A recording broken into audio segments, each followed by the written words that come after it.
ఓం శ్రీ గురుభ్యో నమః. శ్రీ యోగి రామానంద యతీంద్రాయ నమః. శ్రీ లాహిరి మహాశైల జీవిత చరిత్ర 8వ అధ్యాయం ఇష్టాగోష్ఠి ఉపదేశాలలో మిగిలిన భాగం ఈరోజు తెలుసుకుందాం. యోగిరాజుల ఇంటి దగ్గరలోనే వారి ప్రియ శిష్యుడు ఒకడు ఉంటూ ఉండేవాడు. గురుదేవుల్ని తన ఇంటికి పిలిచి వారికి తృప్తిగా భోజనం పెట్టాలనేది ఆ శిష్యుడి కోరిక. ఒకనాడు అతను గురుదేవుల దగ్గర తన కోరికను వ్యక్తం చేశాడు. గురుదేవులు ఒప్పుకున్నారు.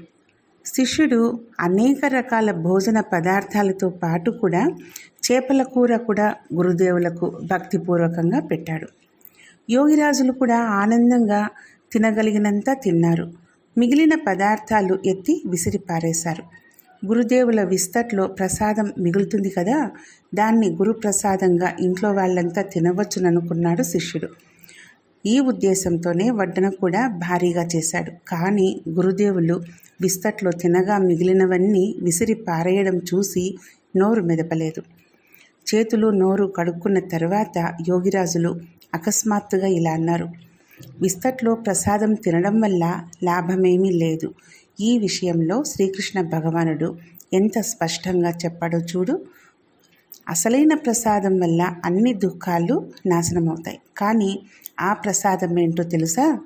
ఆ ప్రసాదము ఆత్మప్రసాదం. ప్రాణానికున్న చంచల తత్వం వల్లే అన్ని హానులు, దుఃఖాలు, కష్టాలు కలుగుతాయి. ప్రాణకర్మ ద్వారా ప్రాణానికి ఊర్ధ్వ నిమ్న గతుల్లో చంచలత్వం లేకుండా అయినప్పుడు కర్మాతీతావస్థ అంటే కర్మ నివృత్తి అవస్థారూపమైన స్థిరత్వము ప్రాప్తిస్తుంది. దాన్నే ఆత్మప్రసాదము అంటారు. ఆ ఆత్మప్రసాదము ప్రాప్తమైనప్పుడే జీవుడు అన్ని విధాల కష్టాలకు దూరమవుతాడు. ప్రసన్న చిత్తత కూడా ప్రాప్తిస్తుంది. మీరు అలాంటి ప్రసాదం పొందడానికి ప్రయత్నించండి. ఈ ప్రకారంగా వారు ఎన్నడూ ఎవరిని తమ ఎంగిలి తిననిచ్చేవారు కారు.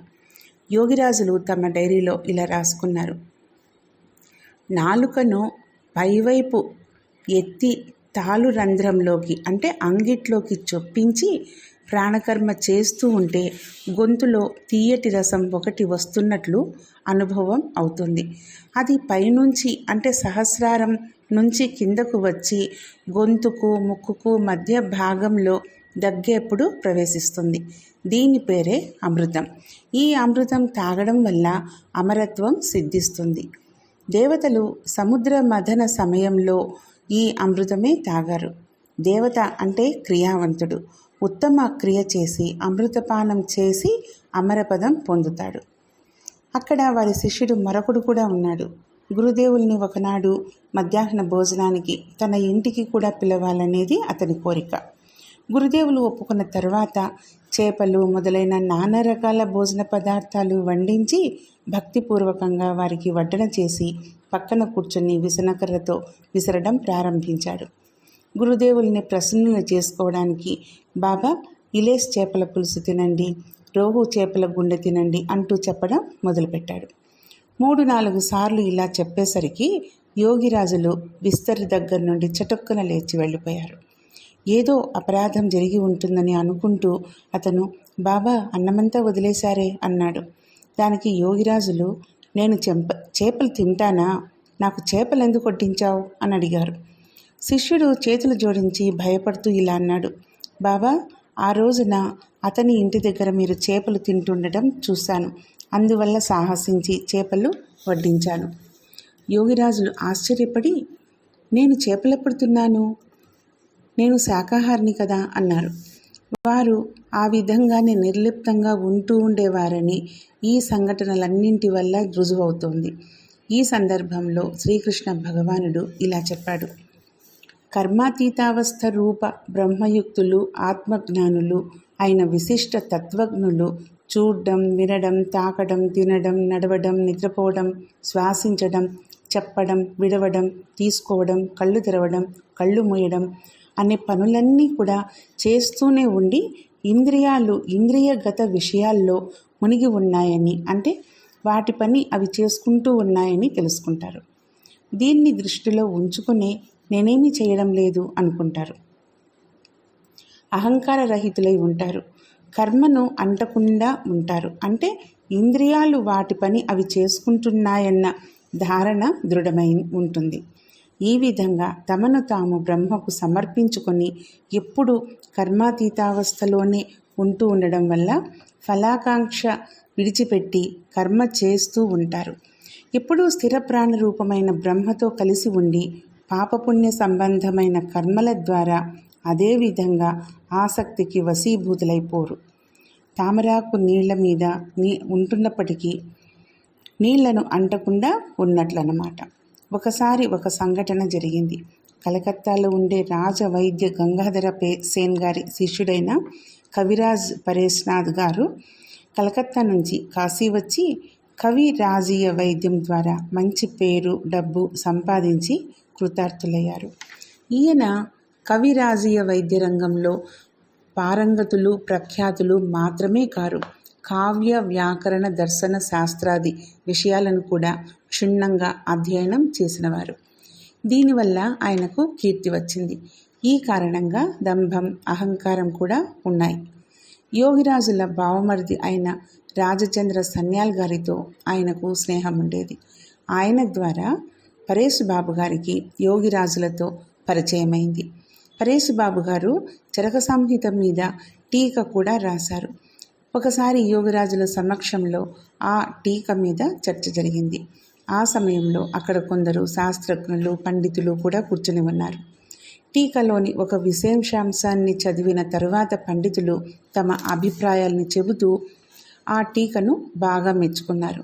కానీ యోగిరాజులు మౌనం వహించి ఉండటం చూసి పరేశబాబు గారు ఇలా అడిగారు, ఎలా ఉంది టీకా? దీన్ని గురించి మీరేమీ చెప్పడం లేదు అన్నారు. యోగిరాజులు శాంతస్వరంతో మెల్లగా ఇలా అన్నారు, అంతా తప్పయింది అని. అహంకారిగా పేరుకొన్న పరేశబాబు మొహం మీద ఈ రకంగా ప్రతివాదం చేసే సాహసం ఎవ్వరికీ లేకపోయింది. అందరూ ఒకరి మొహాలు ఒకరు చూసుకున్నారు. పరేశబాబు గారు తమ ఆక్రోశాన్ని కొంచెం అణుచుకుంటూ, చరకం గురించి మీకు తెలుసా అని అడిగారు. యోగిరాజులు చిరునవ్వు నవ్వుతూ, యథార్థం తెలుసు నాకు అన్నారు. ఈ మాట బాణంలా తగిలింది ఆయనకి. చాలా రోజులు దీన్ని గురించిన చింతలోనే గడిపారు. చివరికి ఒకనాడు యోగిరాజుల దగ్గరికి వచ్చి ఇలా అన్నారు, నాకు వైద్యశాస్త్రం నేర్పిన అధ్యాపకులు కవిరాజు గంగాధర సేన్ గారు చరకం నేర్పే సమయంలో చరకాన్ని గురించి నాకు తెలిసిందంతా నీకు చెప్పాను. కానీ దీని అర్థము కేవలం యోగులైన వారికే తెలుస్తుంది. అలాంటి యోగి ఎవరైనా కలుసుకునే అదృష్టం కలిగితే దాని రహస్యార్థాన్ని తెలుసుకోగలుగుతావు అని అన్నారు. ఇది జరిగిన తరువాత పరేశబాబు గారు యోగిరాజుల దగ్గర శిష్యరికం చేసి వారి అనుయాయులయ్యారు. ముగ్గురి ముందు తాము తల వంచుతామని చెప్పేవారు పరేశబాబు గారు. మొదట తాము ఎరగని పరమేశ్వరుడి ముందు, రెండోవారు తమ వైద్య గురువులైన గంగాధర సేన్ గారు, మూడోవారు శ్యామచరణ లాహిరి మహాశయులు. ఈ పరేశుబాబు గారే అంత్యకాలంలో యోగ సాధనలో సుప్రతిష్ఠులయ్యి తరచుగా సమాధి స్థితిని పొందుతూ ఉండేవారు. ఆ సమాధి స్థితి నుంచి ఆయన్ని బయటికి తీసుకురావడానికి యోగిరాజులు స్వయంగా ఆయన ఇంటికే వెళ్ళవలసి వచ్చేది. దీనివల్ల తమ గురువుగారికి కష్టం కలుగుతోందని అనుకుని పరేశబాబు గారు యోగిరాజుల నివాస స్థానానికి దగ్గరలోనే ఒక ఇల్లు కొనుక్కొని అక్కడే ఉంటూ ఉండేవారు. పరేశబాబు గారు దేహాన్ని విడిచిపెట్టే ముందు తమ స్థిరాస్తిలో ఎక్కువ పాలు గురుపుత్రులైన తీన్ కౌడి లాహిరి మహాశయుల పేర దానపత్ర రూపంలో స్వేచ్ఛాపూర్వకంగా రాసి ఇచ్చారు. యోగిరాజుల భక్తురాళ్లలో ఒక ఆమె ఒకనాడు యోగిరాజులను ఒక ఫోటో ఇమ్మని అడిగింది. యోగిరాజులు ఫోటో ఇస్తూ ఇలా చెప్పారు, ఏమని? దీన్ని ఫోటో అనుకుంటే కేవలం ఒక ఫోటోయే, కానీ రక్షాకవచం అనుకుంటే రక్షాకవచం అవుతుంది అని. కొన్నేళ్ల తర్వాత ఒకనాడు ఆ శిష్యురాలు మరొక శిష్యురాలితో కలిసి బల్ల మీద భగవద్గీత పెట్టుకొని చదువుతుంది. ఎదురుగా గోడ మీద యోగిరాజుల ఫోటో వేలాడుతూ ఉంది. ఆ సమయంలో ప్రచండమైన ఉరుము ఉరిమింది. కుండపోతగా వాన కూడా మొదలైంది. గాలి, దుమారము, వర్షము ఒకే సమయంలో వచ్చాయి. ఆడవాళ్ళిద్దరూ భయపడిపోయి ఫోటోకు ఎదురుగా చేతులు జోడించి ప్రార్థించారు. ఠాకూర్ ప్రభు, ఈ ఆపద నుంచి కాపాడండి. హఠాత్తుగా దగ్గరగా పిడుగుపడింది. దాని వేడికి తాము కాలిపోతున్నామనిపించింది. కానీ ఆ తరువాత ఆ మహిళలు చెప్పిందేంటంటే, ఆ సమయంలో ఎవరో తమ చుట్టూ మంచుగోడ లాంటిది పెట్టినట్టయిందట. ఈ విధంగా యోగిరాజులు శరణాపన్నులైన భక్తులను ఎప్పుడూ రక్షిస్తూ ఉండేవారు. యోగిరాజుల ప్రియ శిష్యుల్లో మరొకరు పంచానన భట్టాచార్యులు. అప్పుడప్పుడు కాశీ వచ్చి యోగిరాజుల ఇంట్లోనే ఉంటూ ఉండేవారు. ఆ రోజుల్లో ఆయన యోగక్రియలో అందుకున్న స్థితి ఎంతటిదంటే మనిషిని పరీక్షించగలిగే సామర్థ్యం అలవడింది. ఒకనాడు గంగా స్నానం అయిన తర్వాత ఆయన గురుదేవుల ఇంటికి తిరిగి వస్తున్నారు. వస్తూ వస్తూ ఉచ్చస్థితిని అందుకున్న ఉత్తమ సాధకులొకరు తమకు కొంచెం ముందుగా నడిచి వెళ్తున్నట్లుగా గమనించారు. వారితో పరిచయం చేసుకోవాలన్న ఉద్దేశంతో గబగబా నడవడం మొదలుపెట్టారు. కానీ ఆ వ్యక్తి వెనక్కి తిరిగి చూడకుండానే అలాగే వేగంగా నడుస్తూ వెళ్ళిపోతున్నారు. వారిని అందుకోవడం కోసం భట్టాచార్య మహోదయులు పరిగెత్తుదామని అనుకుంటూ ఉండగానే ఆ వ్యక్తి అదృశ్యమైపోయాడు. ఆయన మనస్సులో అనుతాప భావం కలిగింది. తమ గురువులు ఉండగా ఇంకో మహాత్ముడి వెంట పరిగెత్తడం అపరాధమైంది. నేను దోషిని అనుకున్నారు. ఇలాగే ఆలోచిస్తూ యోగిరాజుల సన్నిధికి రాగానే యోగిరాజులు చిరునవ్వు నవ్వుతూ, మీరు పట్టుకోలేకపోయారా అని అడిగారు. భట్టాచార్యులు శాంతపడి, ఇప్పుడు నేను చూడక్కర్లేదండి అన్నారు. యోగిరాజులు చిరునవ్వు నవ్వుతూ ఇలా అన్నారు, ఆయన మీ ముసల్మాన్ గురుభాయుల్లో అంటే తోటి శిష్యుల్లో ఒకరు. ఆయనకి ఎవరినీ కలుపుకోవాలని ఉండదు. వెనకాల హిందువుల్లో ఎవరికీ అసంతృష్టి కలగకూడదని. ఒక ముసలి బ్రాహ్మడు కార్యరంగం నుంచి బయటపడ్డ తరువాత కాశీ వచ్చి ఉంటున్నాడు. ఆయన ఎక్కువ కాలం పూజా పఠనాలలో గడుపుతూ ఉండేవాడు. ప్రతిరోజు మాదిరిగానే ఆ రోజు కూడా ఆయన గంగా స్నానం అయిన తర్వాత యోగిరాజుల దగ్గరికి వచ్చి యోగ దీక్ష కోసం చేతులు జోడించి ప్రార్థించాడు. ఇప్పుడు చేస్తున్నదే చెయ్యండి, సమయం వచ్చినప్పుడు మీకు దీక్ష లభిస్తుంది అన్నారు యోగిరాజులు. ముసలాయన చాలా విచారంగా వెళ్ళిపోయారు. ఆయన కోరిక నెరవేరలేదు. ఇది జరిగిన కొన్నాళ్ల తర్వాత ఒక ముసలావిడ యోగిరాజుల దగ్గరికి వచ్చి నమస్కరించి క్రియాయోగ దీక్ష ఇమ్మని ప్రార్థించింది. రేపొద్దున్నే స్నానం చేసి రండి అన్నారు యోగిరాజులు. ఆ ముసలాయన వచ్చిన రోజున ఈ రోజున కూడా అక్కడ ఉన్న వాళ్ళు ముసలావిడ వెళ్ళిపోయిన తర్వాత యోగిరాజులను ఇలా అడిగారు. మొదట్లో వచ్చిన ముసలి బ్రాహ్మణుడు చాలా ధార్మికుడైన వ్యక్తి, కానీ ఆయనకి దీక్ష దొరకలేదు. కానీ ఈవిడకు మీరు దీక్ష ఇస్తామన్నారు. దీనికి కారణం ఏంటి అని యోగిరాజులు శాంతస్వరంతో ఇలా అన్నారు. ఆ బ్రాహ్మణుడిలో ధర్మ భావన జాగృతమయ్యి కొద్ది రోజులే అయ్యింది. అందుకే ఇప్పుడు ఆయనకి పూజా పఠనాలు మంచివి. కానీ ఈవిడ పూర్వజన్మలో క్రియాయోగం తీసుకున్నప్పటికీ కూడా దాన్ని ఉపేక్షించారు. ఈ జన్మలో పూర్వకర్మ ఫలాన్ని ముగించుకొని నా దగ్గరికి వచ్చారు. అందువల్లే ఈవిడకు దీక్ష ఇవ్వడం అవసరం అన్నారు. యోగిరాజుల భక్తుల్లో ఒకరు హరినారాయణ ముఖ్యోపాధ్యాయులు కాశీలో తంతి తపాల శాఖలో పనిచేసేవారు. ఆయన అంతరంగ మిత్రుడు సహోద్యోగి అయిన కాళీబాబు అందమైన భార్య ఉన్నప్పటికీ కూడా చెడు తిరుగుళ్ళు తిరిగేవాడు. దీనివల్ల హరినారాయణ బాబు గారికి చాలా దుఃఖం కలిగింది. మిత్రుణ్ణి చెడుదారి నుంచి మళ్లించడానికి ఆయన ఎంతో చెప్పి చూశారు. కానీ ఏం లాభం కలగలేదు. ఎలాగైనా సరే తన స్నేహితుడిని గురుదేవుల దగ్గరికి తీసుకెళ్లగలిగితే అతను చెడుదారి వదులుతాడేమోనని అనిపించింది. ఒకనాడు ఆయన యోగిరాజుల దర్శనం చేసుకువద్దాం పదా అన్నాడు స్నేహితుడితో. అతను రావడానికి ఎలాగో ఒప్పుకున్నాడు. అయినా యోగిరాజుల గురించి అసందర్భ మాటలు ఏవో అనడం మొదలుపెట్టాడు. హరినారాయణ బాబుగారు తమ మిత్రుడి శ్రేయోభిలాక్షి. ఒక్కసారి కనుక అతన్ని గురువుగారి దగ్గరకు తీసుకువెళ్తే అతను తప్పకుండా చెడుదారి వదులుతాడనేది ఆయనకు చాలా నమ్మకమైంది. అందువల్ల ఆయన గురువుగారి విషయంలో అసందర్భ మాటలు విన్నప్పటికీ కూడా ధైర్యం కోల్పోకుండా అతన్ని గురుదేవుల దగ్గరికి తీసుకువెళ్ళడానికే ప్రయత్నించారు. ఇలా కొన్నాళ్ళు ప్రయత్నించగా ఆయన మిత్రుడు చివరికి ఒప్పుకున్నాడు. ఇద్దరూ కలిసి ఒకనాడు సాయంకాలం యోగిరాజుల సన్నిధికి వచ్చారు. ఈ సమయంలో యోగిరాజులు భక్త పరవేష్టితులై ఉన్నారు. ఉపదేశం చేస్తున్నారు. ఇద్దరు మిత్రులు వచ్చి యోగిరాజులకు నమస్కరించారు. ఒక పక్కన కూర్చొని ఉపదేశం వింటున్నారు. జ్ఞానభరితమైన అనేక ఉపదేశాలు విన్న తరువాత మిత్రులిద్దరూ ఆ రోజు వెళ్ళిపోయారు.